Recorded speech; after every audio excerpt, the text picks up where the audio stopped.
The whole thing started with the Mai Tai.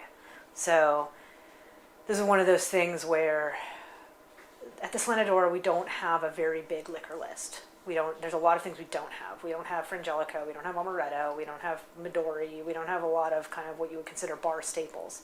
And our MO when anyone would order a Mai Tai was a mixture of rum and juice. It was rum, there was pineapple juice, orange juice. At the time, the pastry department would make raspberry syrup for us, so we put a little bit of that in there to make it pink. And because I had gone to bartending school, I wanted almond flavoring in my Mai Tai, and I had learned a Mai Tai with amaretto. Like, that's what I want. I was like, if it doesn't have almond flavoring in there, it could be creme de noyau, it could be creme de almond, it could be amaretto, whatever it was. That's not a Mai Tai. It's rum and juice.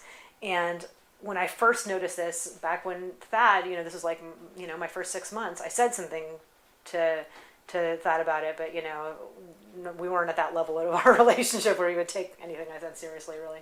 But I would say it to Eric on the very rare occasions we would get an order for a Mai Tai. And I'd be like, there's something wrong with this. It's not a Mai Tai. It's not a Mai Tai if it doesn't have almond in it. And yeah, at one point he just came to me and was like, yeah, so I went and did research, and you're right. Mai Tai has to have orgeat in it. Also, by the way, a Mai Tai doesn't have pineapple juice in it, because I had learned pineapple juice.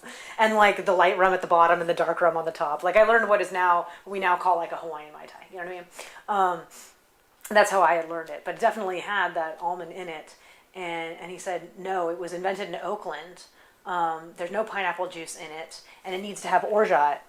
But I've looked at all the orgeat that's out there, and it's terrible. It all has like crappy stuff in it. And our big thing at the Slenador was we didn't use high fructose corn syrup. We wouldn't use products that had high fructose corn syrup in it. We tried to use organic sugar whenever possible.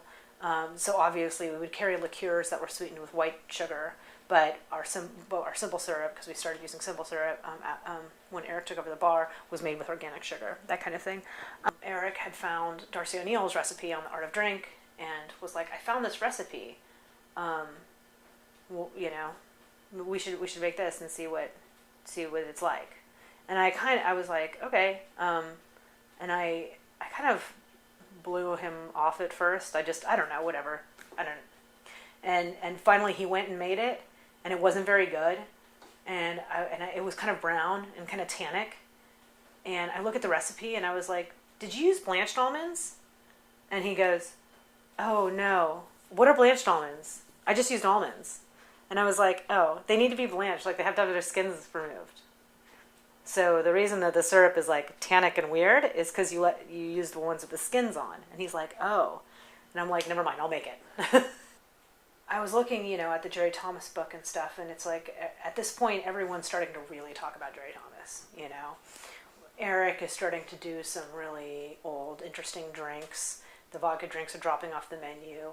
We're putting on more, more interesting, like rum-based drinks and brandy drinks and that kind of stuff. And every time I would make a version of orgeat, I would bring it in and we would make Mai Tais with it. The other thing with Darcy O'Neill's recipe is you'd make a Mai Tai, and after sitting for just a couple of minutes, it would really start to separate out and look like miso soup, that kind of weirdness, It tasted okay, but it didn't, like I said, it didn't have that almond extract flavor. So when you go to Jerry Thomas and I'm looking at these bitter almonds and I'm like trying to figure out, okay, there's no almond extract in there. There's bitter almonds. Like, what is that? And researching that and figuring out the apricot kernel connection. So I made the Jerry Thomas recipe and I was like, now we're getting somewhere. The problem with it, and when I make old recipes, I make them word for word. Like, that doesn't mean it's the right way to make it. I want to see exactly what they're doing. What do you want out of this? What's the point of this? If I don't make it word for word, I might miss something that they were trying to do.